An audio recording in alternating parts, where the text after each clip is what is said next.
Hey, it's Parm King, and I'm really excited to bring to you another guide to Curse of Strahd. This one is Krezk. It's that remote village on the far west side of Barovia, just above the tree line with some snow flurries and some danger and some mystery there. But before we dive into it, a huge thank you and shout out to my Patreon members. It is your support that allows me to put these detailed video guides together, the PDF, and the Foundry Adventure modules. That's right, everything you see here on the screen is also a Foundry Adventure module. You can go ahead and install right into Foundry and enjoy this entire session. So if you're interested in becoming a Patreon member, go to patreon.com/ParmKing or click on the link below. Now, some special acknowledgments before we get started, because this all happens because of other people as well. So a huge shout out to DM Andy and his gorgeous battle maps. Now, his maps are made so that you can use them on Roll20, Owlbear Rodeo, Fantasy Grounds, or any VTT platform, or even use them on a tabletop at home.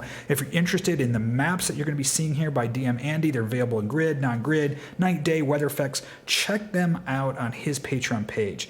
In addition, James RPG Art, who does the gorgeous map paintings for Curse of Strahd, has been very gracious, allowing us to use some of his low-res stock images, not only in the video, but in our Foundry Adventure modules. Now, if you want his high-res versions or his animated ones, go over to James RPG and check them out. They really pull you right into the scene. I really like them. I can't wait to show you them here. And in addition, there is Blair with Scene Packer modules. That's right, these videos would not even exist, nor would the Foundry Adventure modules, if it wasn't for Blair and his Scene Packer module for Foundry. If you're interested in making your own adventure, head over to Blair's Scene Packer module. There's a Patreon link down below. Now, one special treat.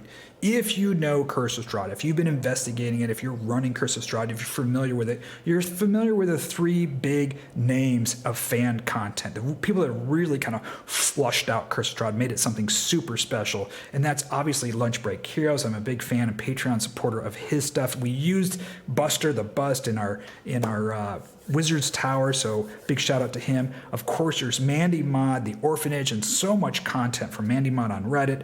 And then there's DragnaCarta, who's done so much with his Reloaded. I really like Reloaded. It really helped flesh out my game. Well, we're including some of the DragnaCarta here. I've included links down to DragnaCarta's Reloaded, Curse of Strahd Reloaded. Highly recommend that, to go check that out, both on Reddit. There's a whole link with all the stuff he's written. And I put the link actually in the module. So if you're in the module and you're DMing this module and you want to read a little bit of what DragnaCarta's put together, there's a link here. Now, I've included his stuff, some of his stuff in here. We're going to be talking about that. So a huge shout out to DragnaCarta. Big thank you to him and the other big fan community mod content providers. So let's jump right in here and enjoy this amazing session that you're going to have with Krezk. So the first thing you're going to see here is James RPG's Art's gorgeous image here, and I really like to start my session off with this. You see this image, we're arriving above the tree line, there's some snow flurries, it's starting to get cold. You can see it's a walled-in city up on the cliff up there.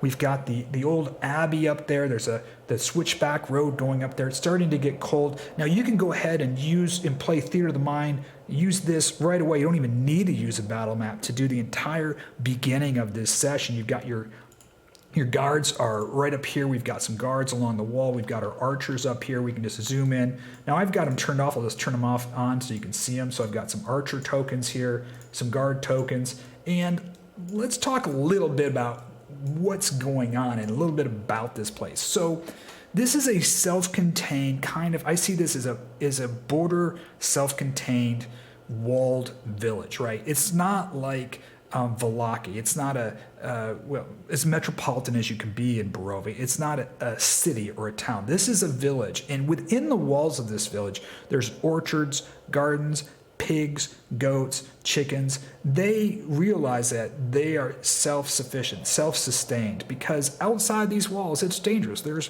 winter wolves and dire wolves and werewolves and all kinds of creatures. And so they realize that they are surviving here. And the old abbey on the hill, it's seen better days centuries ago. It's kind of decrepit at this point. Now, they have two visitors that come here. They have their regular shipment from Vallaki. The village of Vallaki sends a wagon shipment of goods that they can't either make or grow here, so they get that. And in return, that wagon returns to Vallaki with furs that the hunters that live here, they probably get a lot of wolf pelts, obviously, and maybe once in a while werewolf pelt, and then they ship that back to Vallaki. So there's a small trade route going between Vallaki and Krezk. The other shipment that comes is the wine shipment. So down south, there's a vineyard, Wizards of Wine, and as the Wizards of Wine are doing their shipments, they stop at Krezk first and drop off 3 to 4 barrels of wine before they head on their way to Vallaki. Well, both of those shipments are way overdue, and so they've been kind of, with the cold and the wolves attacking and some other problems, they've been kind of in this moral siege, right? Their shipments haven't arrived. They're trying to live off the land. Supplies are running a little low. And they're fearful of outsiders. They just don't like outsiders. And so when you come there and you show up, those gates are locked, and those guards and those archers are going to yell down at you. They don't know who you are. What are you doing here? Are you the guys, the shipment from Vallaki, the shipment coming in from the Wizard's Wine? You're not, then you're not welcomed. I mean, they're not going to be friendly. They're not going to be welcome. They're very distrusting of anybody because of just the situation that they're in and where they live. So let's jump in the first battle map and talk about this encounter at the gate from the battle map perspective. I'm really excited to show this to you. This is DM Andy's gorgeous map. I'm using the Foundry snow effect here. The first thing I want to show you and point out is what I did here is I imagine there's 2 fairly big moats, almost like kind of ravines that have been carved into the granite with a natural bridge going to it. And I mark that off so my player tokens can see that. If they go into that red zone, they're going to take a 40-foot drop that's 46 worth of damage. So they can kind of get an idea that I better stay on the stone bridge and be a little careful here. I don't have a lot of room to maneuver here. And that kind of gives you the impression that not only do they don't like outsiders, but they feel a need to defend themselves here. Now, when you approach up here, you've got these archers. They're up in the tower, up along the wall, and up in the parapet here. There's the Krezk guards here, and they're going to yell down at you. And we got the little text here. So we got the description I just kind of went through. And they're going to tell you this. They're going to say, hey, look, we don't know who you are. Are you with the shipment from Vallaki? No. You're with the shipment from Wiz Wines? No. Well, you're not welcomed. Our shipment from Vallaki is overdue. Now, if you can go back to Vallaki and get our wagon, supplies, and bring it back, we'll let you in. Or if you could go down and find out why our wine hasn't arrived and go down to the Wizard's Wines and come back with their wine, we'll let you in.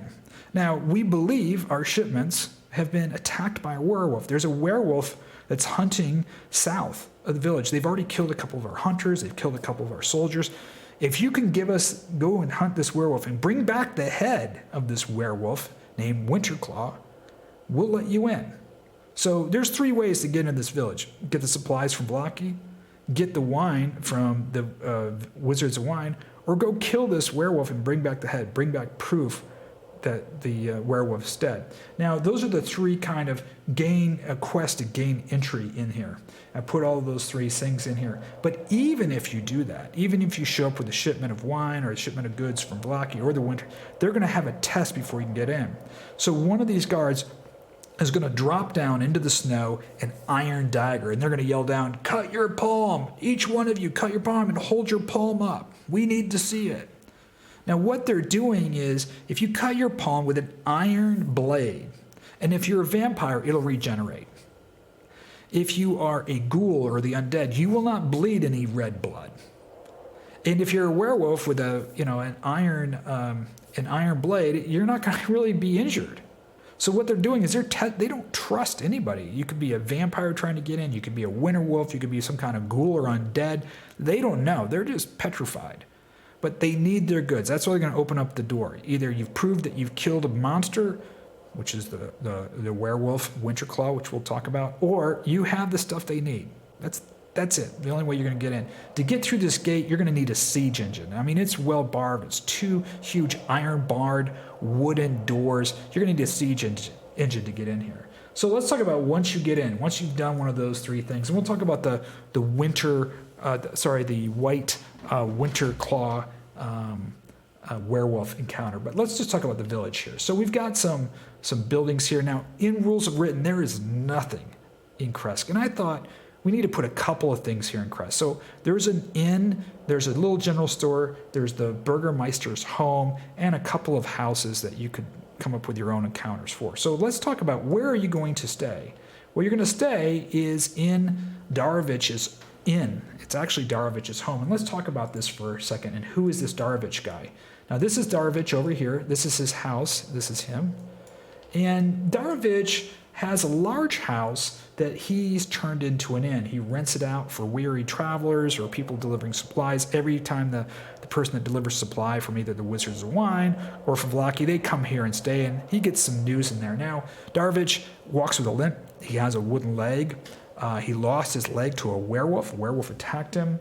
When his wife and his daughter had passed away, he moved out of the big house into the smaller house, and the big house he uses as an inn. And let's take a look at this big house so you can kind of see how this works out. So he has this house here, and the way it works is he's got, you can rent out a bed for 1 gold, or you can rent the whole house out for 5 gold a night. That includes a meal. He'll come here and cook you some venison stew or, whatever, wolf steaks. In here he's got a little fireplace. He cooks right there. And he really wants to be able to hang out with you, get new. He's an old trapper. He doesn't have a lot of people to talk to. He's locked in this little town, and obviously the people he would normally talk to, they're overdue. Those shipments haven't come. So you've got 1 bedroom with a door right here. It's got 3 beds in it. You could probably get another 4th on the floor. You got a bedroom in this kind of living, dining, kitchen area, and then you've got a bed over here. You could probably easily get 6 to 8 adventurers sleeping in here. A couple of them would sleep on the floor. The main door bars up pretty easily, and the windows do as well. Now, Darovich, obviously, he knows a lot. He's going to make you a nice meal. You guys can go sit around the fire and chat about what's going on, and they can ask some questions. I made a Darovich roll table, which includes some Krezk lore and some additional lore. Some of this lore is included by DragnaCarta. Some of the stuff is that I made up. So let's just go through some of those things.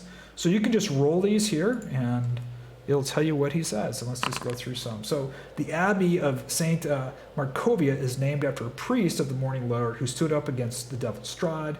After the fierce ice rising, she and her followers stormed the castle, and they were destroyed. So that's who built a saint from a long time ago, centuries ago, built that abbey, ran that abbey, and then they went up against Strahd, and, well, they were defeated. Not so good. So now you know a little history about the abbey up on the hill. The residents never leave the village, fear of being attacked by wolves, werewolves, dire wolves, whatever. You know that. Things are not going so well here. About once a month, a wagon load of wine arrives from the Wizard's Wines, a winery in the vineyard to the south. The business is owned and operated by the Whiteclaw families, which you probably already learned from being in Vlaki. They usually stay here when they come. However, they have not been to Krezk in some time, and I am worried. So it tells you about the wine being delayed. A monstrous werewolf recently managed somehow to bypass Krezk walls, killing a villager and wounding several others before savagely mauling the Baron's daughter and spiriting away his son. That's pretty amazing. So the Baron here, the guy that runs this village, his son has been kidnapped by werewolves. The daughter has been murdered by a werewolf. So obviously, the Baron's not going to be liking the werewolves, right? Maybe not. Maybe there's more to that story than what we hear here. A pool at the north end of the village provides fresh water. The pool and the ancestors built a shrine there to the Morning Lord, named the Shrine of the White Sun. There's some big things going on there. We're going to be covering that as well. Let's see what else he has to say. All this stuff is relevant and important. No one from the village visits the abbey anymore. The abbey bells ring at odd times. There's some screams and inhuman laughter we can hear throughout the village. So now you're getting this idea that this place is haunted or something's going up at this abbey. The villagers don't even go up there. There's some weird sounds and stuff coming up down to the village from the abbey. What else do we have here? The abbey was once a hospital and convent, but it fell on hard times after the land was swallowed up by the mist. Some of the clergy fell prey to Strahd, while others went mad, either starved themselves to death or turned to cannibalism. So maybe there's some haunted spirits up there or something. But it's obviously there's enough fear that the villagers don't go up there. I was attacked by a werewolf. It took my leg, but I managed to escape, make it back to Krezk. I believe there's a wolf den in the mountains north of Krezk. This is leading again to that other place up at the wolf den encounter, which we'll be doing in another module. Excited about that one too. Shortly after the Baron buried his daughter, Alana, in the aftermath of the werewolf attack, her grave was dug up and her corpse stolen. A necromancer is feared to be the culprit. Several other corporates have been dug up from family plots in a similar fashion over the past years. This leads to an investigation. We'll talk about that later. The players can do on there. And we got one more. Let's see this last one. The head of the abbey, called simply the abbot, arrived over a century ago and hasn't aged a day. He occasionally visits the shrine of the White Sun, but doesn't talk much, and he demands tribute in the form of wine. No one knows his true name or where he came from, and many believe he is a Strahd servant, or perhaps even Strahd himself in disguise. So there's something really going on here. Weird. Now, it's probably not Strahd. I mean, why would Strahd be dressed as an abbot living in this weird place? I mean, he's got a huge castle, so.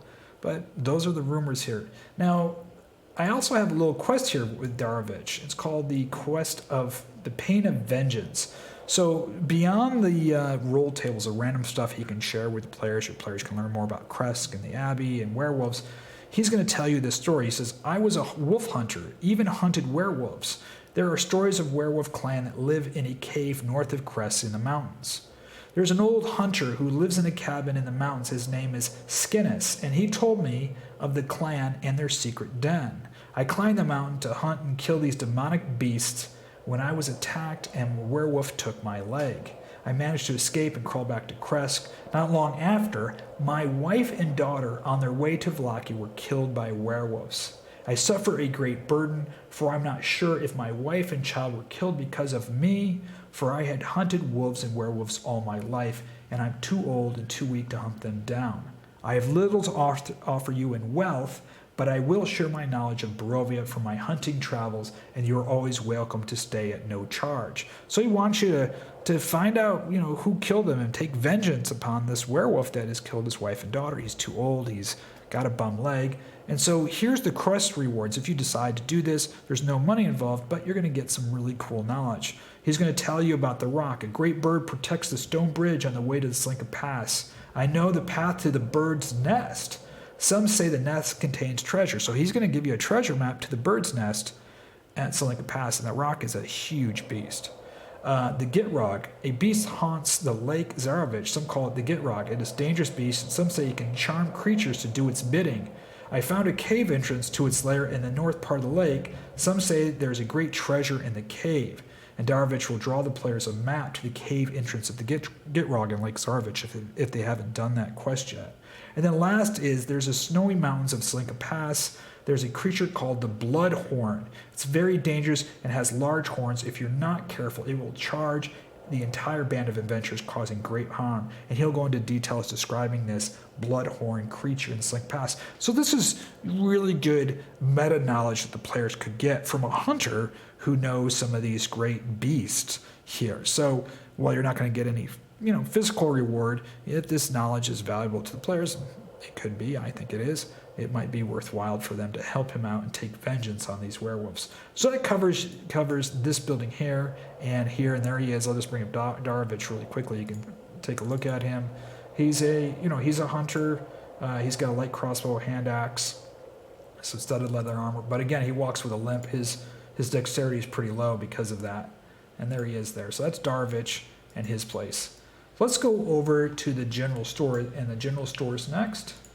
And the general store ties into Vallaki. Now, if you watch the Town Square Vallaki video, you'll learn about Anya. Anya is a half Vistani, half elf. She runs the Third Eye Potion Shop, and her twin sister, was exiled from Vallaki for practicing witchcraft. Now, her twin sister lives here in Krezk, and her twin sister has discovered that the waters from the pool next to the shrine are magical. They were blessed and are powerful and can be used to make potions. And so her sister here, Sonya, collects the water and ships it. It needs to pay someone to take it back to Vlaki to give to her sister for her sister in Vlaki to make these magic potions. Now, Sonya, if you look at this general store, the double doors, interest reveal, kind of a general store. It resembles more of a storage area, but serves the town as its only trading post. So she gets all the stuff here in crates and barrels and unloads its stuff that comes to Vlaki. She's got double doors to give or sell to the local villagers here. And here she is right here. And we're going to talk about what she has here. So she also knows about, I haven't covered this yet. I'm jumping ahead here, but I haven't covered it. She knows that the Baron's family is cursed with lycanthropy, so she's also making them Wolf's Bane. She keeps it as a great secret. She's making them Wolf's Bane to keep them calmed down. We'll talk about the Wolf's Bane in a second. Now, she sells normal stuff here, but there are two things here in the Wolf's Bane that you should be aware of, and I have them here in the items guide. So the first two things is the fur blanket and the fur coat. And these are important because this is the first time that your players are going to get into extreme cold temperatures. And what we want to do here is run the extreme cold rule set, which is not in the player's handbook or the Dungeons Master guide. Pretty much it works like this. For every hour the players are in the extreme colds without something to bar them from the extreme cold, they're going to have to roll a Constitution check DC 10. If they fail that, they're going to take one level of exhaustion. Now, they can avoid that if they purchase this fur coat. Fur coat is lined with really thick wolf fur. They can wear it over their armor, and this will neutralize the effect of the extreme cold effect. So if they're going to be marching around in the cold, sub-zero temperatures in the winter, they're going to need one of these fur coats. It's like a cape thing that wraps around them in their armor and that they're wearing, but it'll keep them warm. And otherwise, they're going to have to roll that Constitution check every hour. In addition to the fur coat, there's the fur blanket. Again, made white wolf fur blankets made for sleeping in snow and extreme cold conditions. Now, when you're sleeping, you take a short rest or a long rest. And a short rest, you need to do the DC 10 Constitution save just for your one short rest.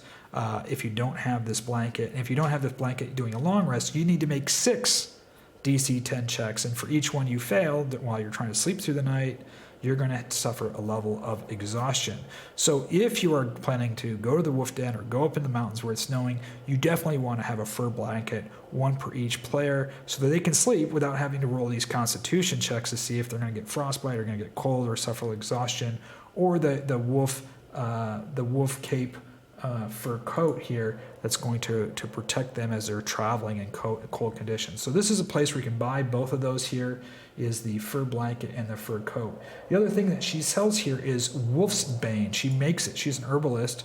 And the Wolf's Bane is for anybody that has lycanthropy. Now, during any moon phase at nights with the moon, a character with lycanthropy can control the change by using this Wolf's Bane. They need to eat the Wolf's Bane before the evening and they'll be fine. Now, if there's a full moon, this reduces the effects and calms them a little bit, but they will transform. They'll have no control over themselves when they transform. They'll need to tie or lock themselves up. But the Wolf's Bane will help quite a bit. It will also reduce their strength and werewolf form. So Wolf's Bane is a drug that now she's making it and she's selling it, but secretly she's really making it and selling it because the Baron's family are cursed with lycanthropy. We're going to be covering that. So those are a couple of items here. She also sells stakes, wooden stakes. We kind of know what wooden stakes are for, obviously. Now, she has a quest here of the magic potion. If the players have brought goods to Sonya from her sister in Vlaki, because her sister, if you go to her sister Third Art Potion, they'll give her a quest, the players a quest, to come here. She will use the ingredients to make a potion of heroism. Now, she has enough ingredients to make one extra bottle as a free gift to the players. So here's the potion of heroism. It gives you bless and 10 extra hit points. Lasts for 1 hour, and it normally sells for 180. But she will sell them to the players for 100 gold piece each, and she'll give the players one of them as a gift. Now, she will give the players 4 glass bottles. The players will have to take the glass bottles and fill them with waters from the spring that's in the village and return them to her sister Anya in Vlaki. The players return the 4 glass bottles, the spring water, the magic spring water, to Anya in Vlaki. Anya and Vlaki will give players a gift. I think it's a potion of strength. You can make it whatever you want to. She has some very powerful potions there in Vlaki. So this is a very simple quest. Gives the players something when they arrive in Vlaki if they've done that quest, and it also gives them something because they most likely will stop back at Vlaki again. It'll get them a reward going back to Vlaki, and it also introduces them to the pool. So what I'm always trying to do is I'm thinking about in the game is 3 different ways to introduce something, whether it's going to the pool. Why would you go to this pool of water in the shrine? There's a purpose in it. Well, one of them is to collect water. You're going to find out 2 other purposes as well here.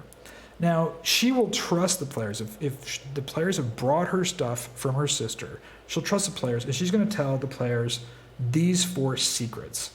The spring was blessed by St. Martikov centuries ago. Those who drink from the spring gain the benefits of lesser restoration and the blessed spells. However, the spring's magic has grown weak, and those who drink from it become immune to the magic after the first drink. So it works for 1 drink, lesser restoration and blessed. After that, it doesn't work anymore. However, there's still enough magic in the water to make it a potent ingredient for magic potions.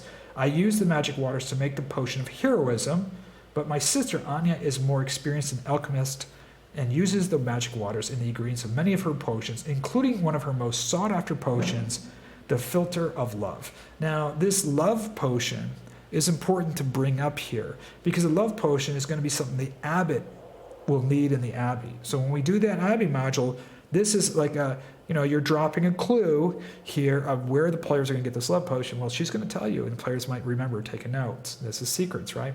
The next one, she says, the spring is the only goodness in all of Barovia. I often go for walks to the spring, sit in the gazebo, gazing upon its pool. I feel a kindred spirit looking over me, giving me solace that someday Barovia will be free of the shadow of darkness that looms over the land.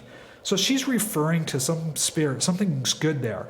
And this secret is to help make the players more comfortable when they do get to spring, because some stuff's going to happen there. So I'm always thinking about setting the players' temperament when they go places. If you want to scare them or put them on edge, you're going to warn them ahead of time. So sort of like how Darovich was warning them about some sounds and hideous laughter coming from the Abbey, that's setting a temperament for your players. When they go there, they're going to be on guard. Here, she's saying the spring is the only goodness. I feel, a sacred bondness, solace there. I feel good there. And so what we're doing is setting a feeling and a tone and a temperament for when the players arrive. They're not going to have their guard up ready to kill something.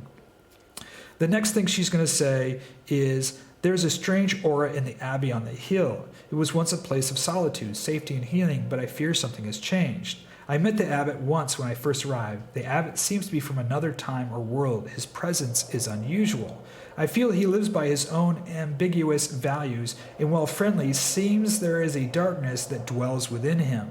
Take care if you visit with him. The villagers avoid the abbey and the abbot, for they fear that the shadow of darkness has gripped the old abbey and that it is cursed. There may be some truths to the villagers' fears, but I believe there is far more to this story. So again, what she's trying to do is help the players not approach everything into an attack. The Abbey is neutral, can become the player's friend or enemy very quickly. This is to provide the players the understanding of how they interact with the Abbey will have a significant detrimental or beneficial result. So she's trying to tell you that you're going to run into this neutral situation, and how you play that, how you role play that, it's going to have, an effect, definitely a detrimental or beneficial effect. So that's it for here in the store. There she is. Now, something about Sonya, she is a magic user. Her sister's more of an alchemist. She's a magic user, and she has more animal and druid type magic. So if you see the spell, she's a 3rd level spellcaster. I made her.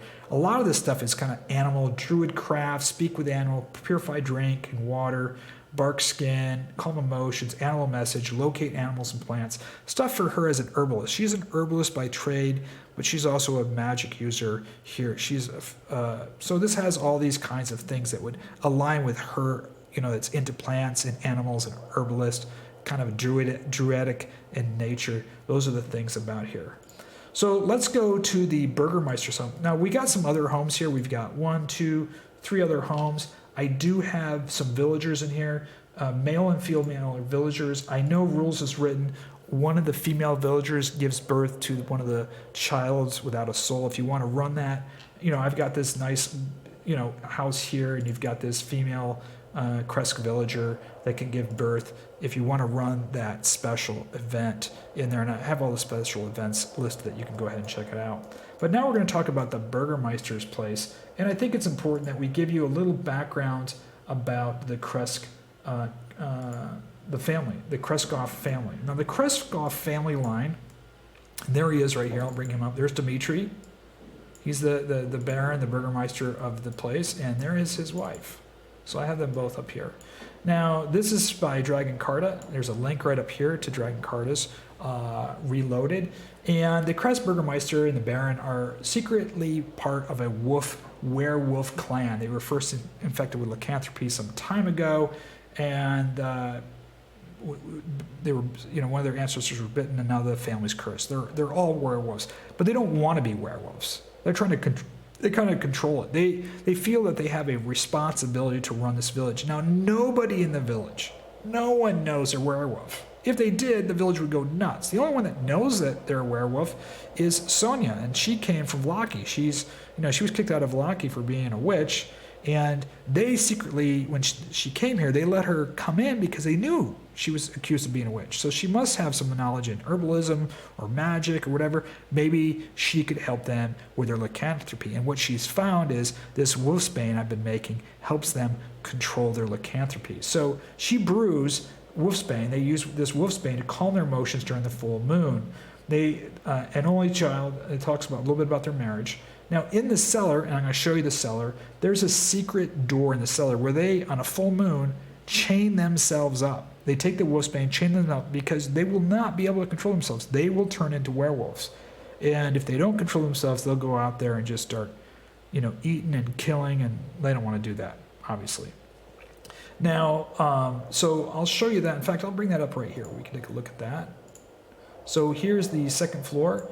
Underneath the manor, you see there's some staircase right here, and there's a secret door right here that takes you in to where they chain themselves up against the wall through the full moon once every full moon. So this is in their cellar in here. That's a separate map there. So here we are again. We'll take you back to the house. There they are in their house, being all normal. But there's two quests here.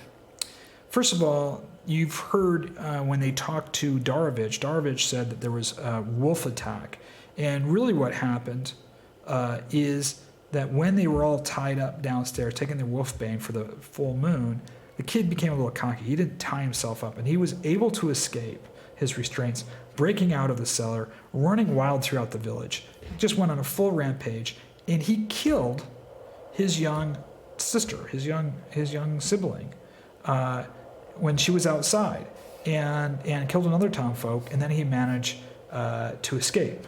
The townfolk went after him. Now, the Baron here and his wife told everybody a werewolf came and attacked, kidnapped his son, and killed his daughter. They didn't tell the townfolk it was their son that killed his sister, their daughter. They said a werewolf came.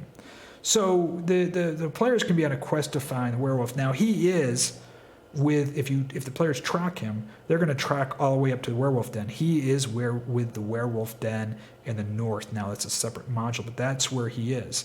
Now you also learn from Darovich that the corpse was dug up. In addition to serving the Baron, he's also a blacksmith, and he will help you make your weapons, silver your weapons, if you find out what's going on with who is digging up the bodies in the graveyard. Their daughter, they buried their daughter. The daughter's here's the graveyard right behind their house.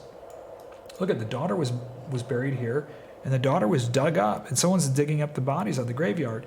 Now you can do an investigation check there on a DC 20. You'll match the paw and mismatched footprints that lead up to the northeast side of the village, and points directly to the Abbey of Martikov, the Abbey of Saint Markovia.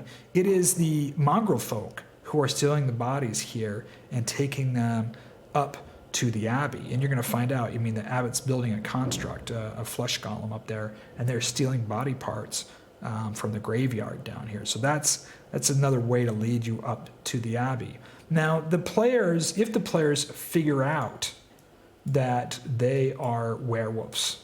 And go through the clues, and they make this connection. They go, wait a second, you're taking wolfsbane. We found out from Sonya, and the Baron and his wife, Dmitri and his wife, will, if the players, don't threaten them. If they threaten them, they don't deal with threats. They're very powerful. You can see he's into intimidation.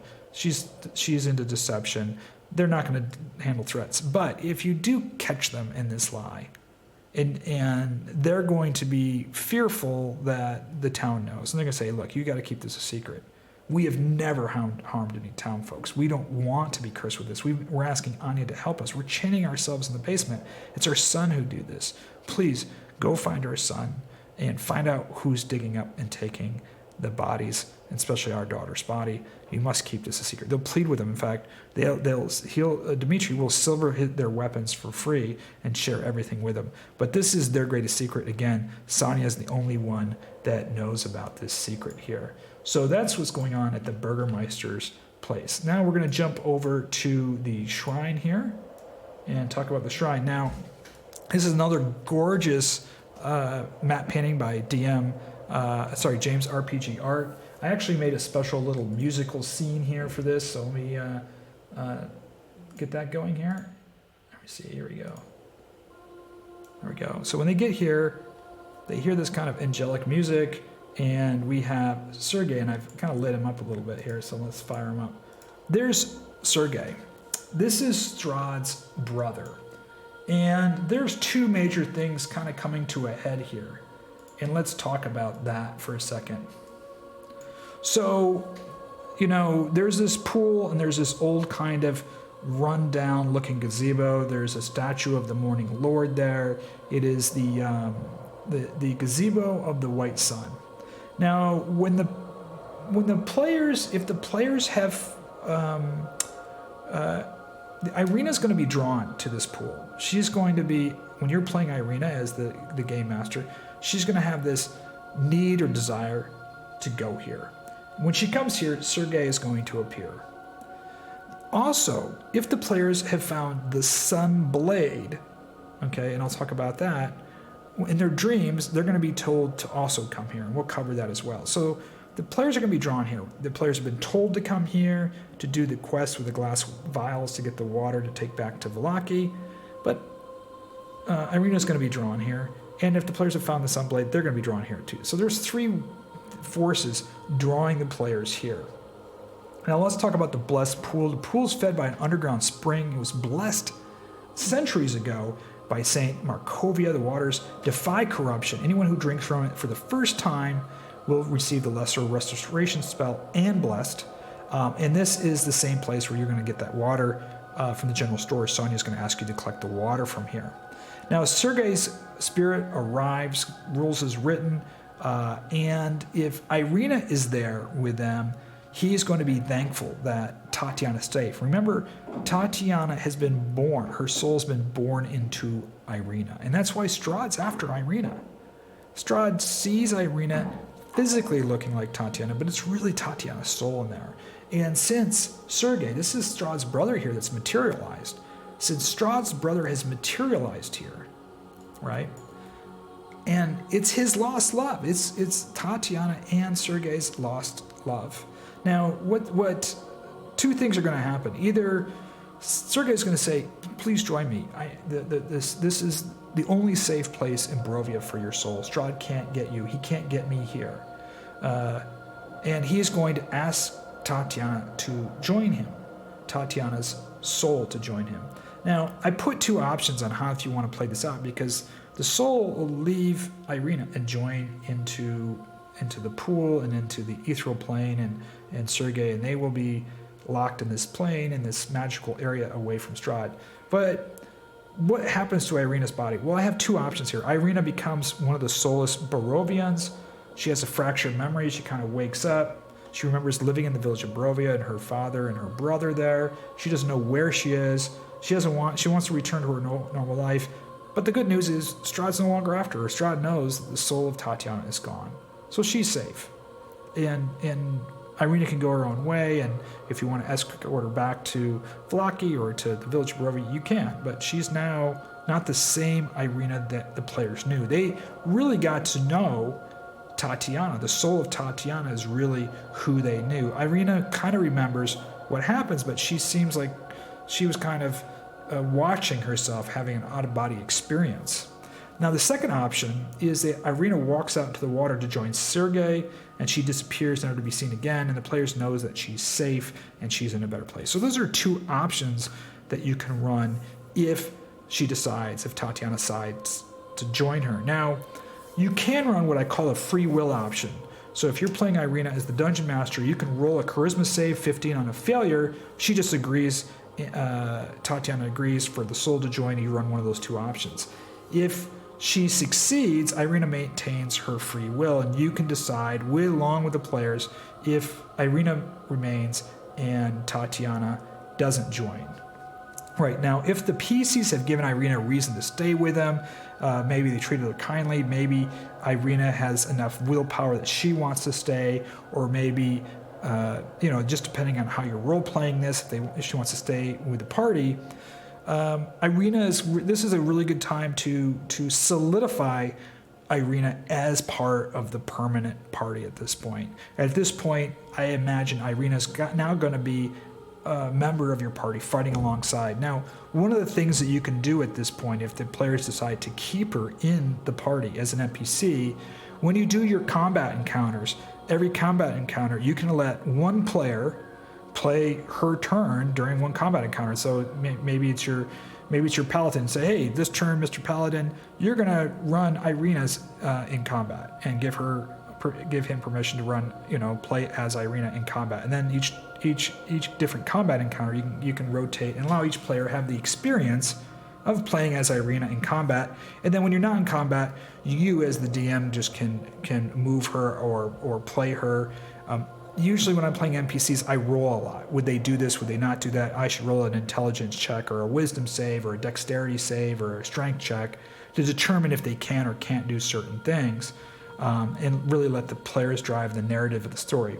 So if she remains, obviously Sergei will be obviously heartbroken, but he will accept her decision that she's going to remain here with the party to defeat Strahd. So it's a good thing for him.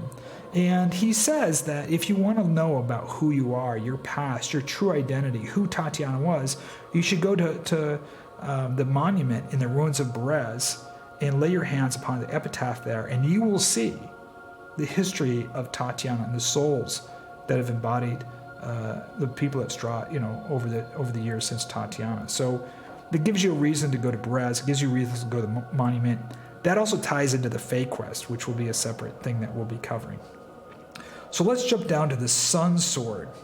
Now, this is partly DragnaCarta. I did a couple of changes to DragnaCarta here. And when I read about the Sunsword in Curse of Strahd, so if you go to the appendix in Curse of Strahd, the Sunsword is really a sunblade with another feature on it. And it actually says in the book that the Sunsword is really broken. The hilt has been gone, missing, nobody knows where it is. And it's a sunblade with this hilt that turns it into a super weapon. So I have the sunblade here. All right, here's the sunblade. This is D&D, straight up Dungeon Master Guide D&D stuff. And I created this hilt.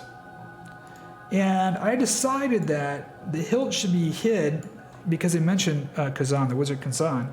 The hilt is going to be hid in the top floor of the wizard's tower. So I'm going to go ahead and put this hilt in the wizard's tower. Now, what's going to happen is, if the players have found the hilt already, they might have found the hilt, they may not have, or they may not have found the sunblade. What Sergei is going to tell them is this. He's got a little story right here, and I'll just tell you. The Sunsword was once a powerful magical weapon. Its blade forged by the breath of a dragon named Argynvost, stronger than any steel. Its magical hilt was blessed by Saint Markovia with the powers of the ethereal plane. When I was struck down, my brother Strahd had Sunsword destroyed, or so he thought. The magic hilt was removed from the Sunblade. The Sunblade was to be taken to the Amber Temple and destroyed, but the brave knight Laganda, which you guys probably have read the book on Laganda already, fought Strahd's minion and returned the blade to Argynvost where it was forged. The Sunblade is a powerful blade and rests today in the tallest towers at Argynvost Holt. So the Sunblade sits in the tallest tower at Argynvost Holt. It was rescued by the knight Lagdana. And there's a whole book and story which if you've seen, that book shows up a couple of times, previous episodes in the village of Barovia, I think also with the bookstore owner as well. The hilt was taken by the wizard Kazan. Kazan stole it and hid it, and Kazan stole it and hid it in his wizard's tower. So chances are, if the players were in the wizard's tower, they have found the hilt. And Sergei says, if you find the magical hilt and you find the Sunblade, bring them to me, and I will reforge the Sunsword anew. Now, if the Sunblade was randomly hidden using the Taroko deck, he has an approximate knowledge of where the Sunblade's direction is in the distance from Krezk, and he's a little fuzzy in understanding the sword's immediate surroundings of question, but I've purposely placed it at Argynvost Holt and tied in Argynvost Holt into the Sunblade. I think it's a really important and cool location for that Sunblade. Now, if the players have the Sunblade and the magic hilt, if they get both of them and they bring them here, the players that have already found the Sunblade, the player who possesses it, will hear whispers in their dreams directing them first to find the magic hilt hidden in the wizard's tower. If they have both the Sunblade and the magical hilt, they will hear whispers directing them to the blessed pool of the White Sun, where Sergei will magically materialize. Now, if the PCs have the Sunblade, the magical hilt, when they meet with Sergei, he materializes here. Let's just make sure he's here, still materialized. There he is right there. In fact, let's jump to the battle map here. Let's take a look at the battle map. So we have this battle map here, and here's Sergei on the battle map. Let's just bring him up, turn him on. There he is. So here he is. He's appeared here, and there's the pool, the magic pool.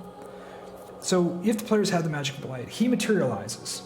He directs them, the wielder, to place the magical hilt on the Sunblade and to submerge the sword in the water over here. Now, they submerge the sword in the water, and when they remove the blade from the water, it emanates this pure blazing sunlight. The sword consumes the blessings of the pool upon its restoring its own magic and rendering the water dull and non-magical. So the water, and what you can do here is, if you wanted to, is after they pull the Sunsword out, you can just turn off the lighting effect, and the water goes dark. The magic is gone from the water. It sucked all the magic out of the water. It'll take a long time for it to replenish from the spring, for the spring to work again. And if they happen to do this before Tatyana has joined Sergei, she's not going to be able to now because the magic has been pulled out of the water. Now Sergei then instructs the PCs to give him the blade. It's been dipped into the water. It's been put together. They hand him the blade, and as soon as he does, Sergei transfers his spirit into the weapon's hilt, providing it with a spark and emotion and consciousness that makes the weapon now a sentient weapon with Sergei in it. Sergei is now in the hilt of this magical weapon. And Sergei cannot speak, but he can convey emotions, and now the weapon has some additional abilities, and here they are. So this is the Sunsword, with Sergei, now his spirit transferred into the sword to defeat his brother. The wielder of the Sunsword can resist Strahd's charm spell. You cannot be charmed by Strahd. You can be charmed by other creatures, but not by Strahd, because Sergei is now part of the Sunsword in which you wield. The Sunsword has normal vision and hearing of its own, 60 feet. It communicates by transmitting emotions to the wielder who is attuned to it, and it only can provide emotional effects such as good, I feel good, or I feel bad. It has an intelligence of 11. It has, I don't know what this 4 is in here for, so let me just clean that up, get that out of there. There you go. Fixing stuff on the fly. It has an intelligence of 11, a wisdom of 17, and a charisma of 16. Now, there's a conflict with the Sunsword because there's this, it's a sentient being, actually. The spirit is now in here. And so the sentient has a will of its own, shaped by its Sergei, actually. If the wielder acts in a manner opposed to the alignment or purpose of the Sunsword. And the Sunsword right now, all it wants to do is kill Strahd at this point. This is brother is now in the sword.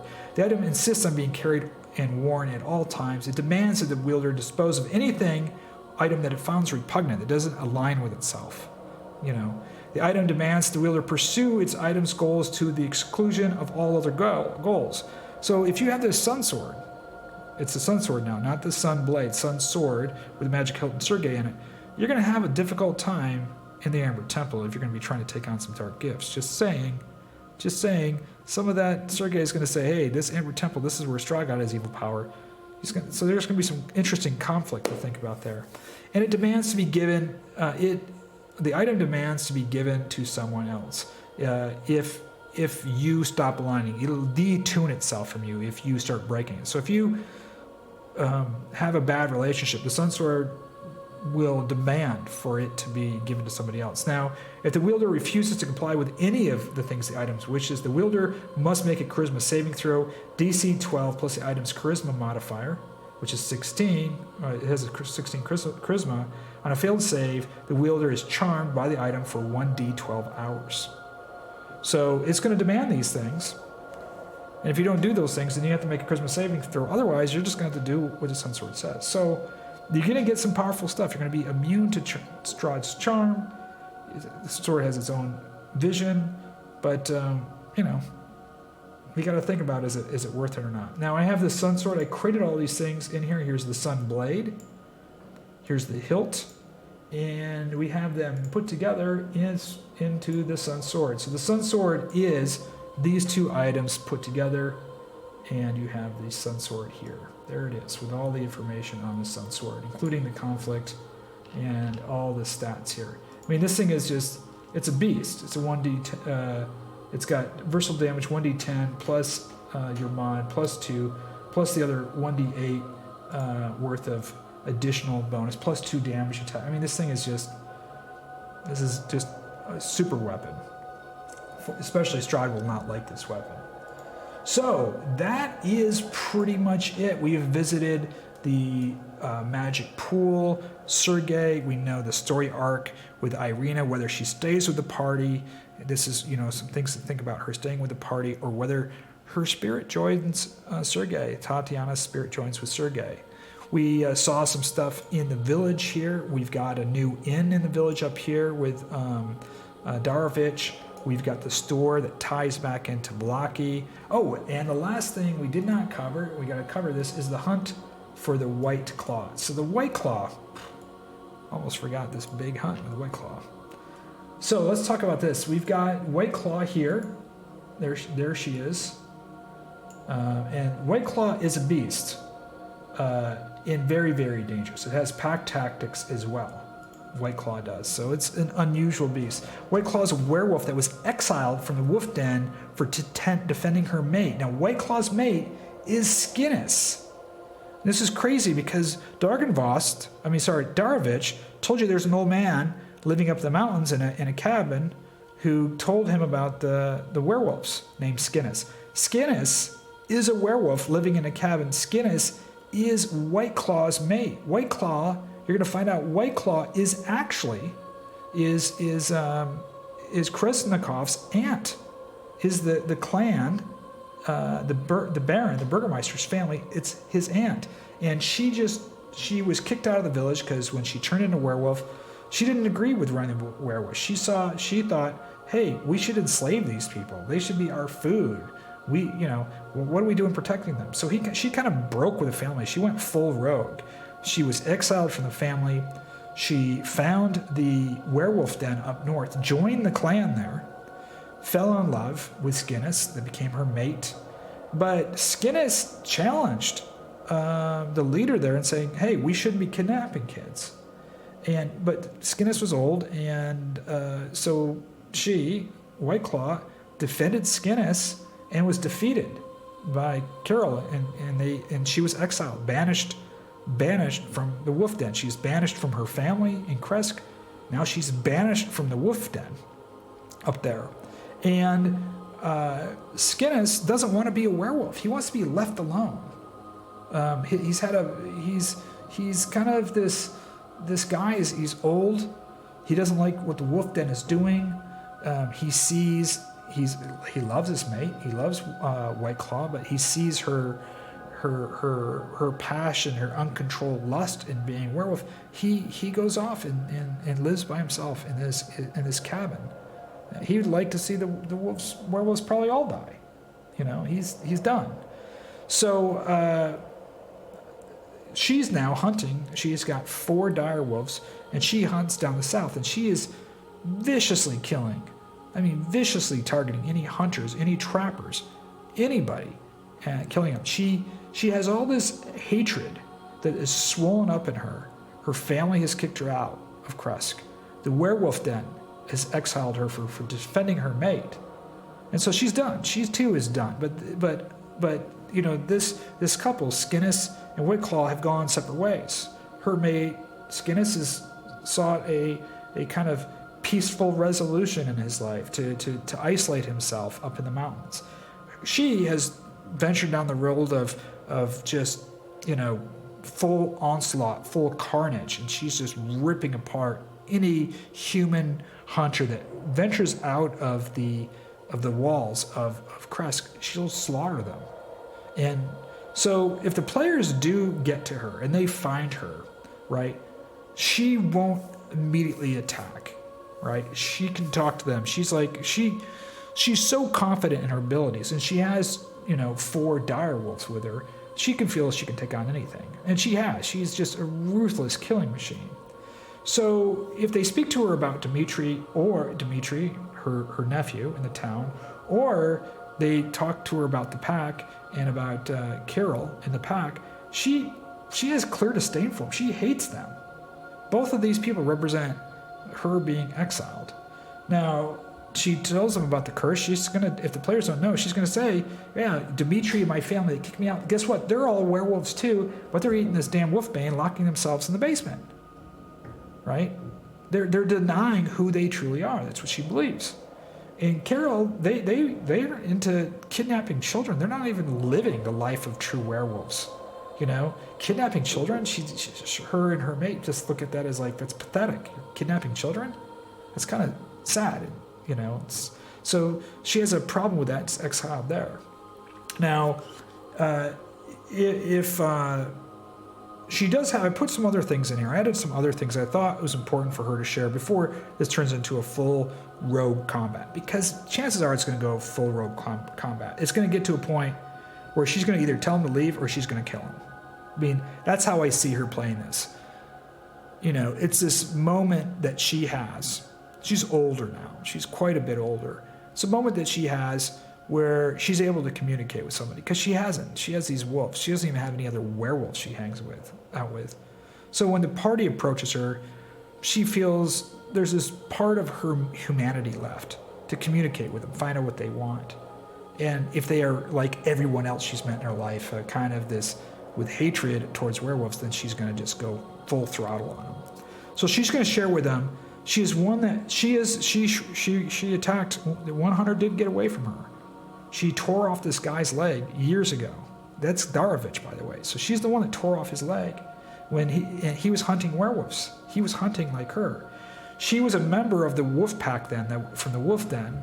And when they learned he was from Krezk, the wolf pack wanted him and his family slaughtered. And it was Carol of the wolf den that killed his wife and daughter, not her.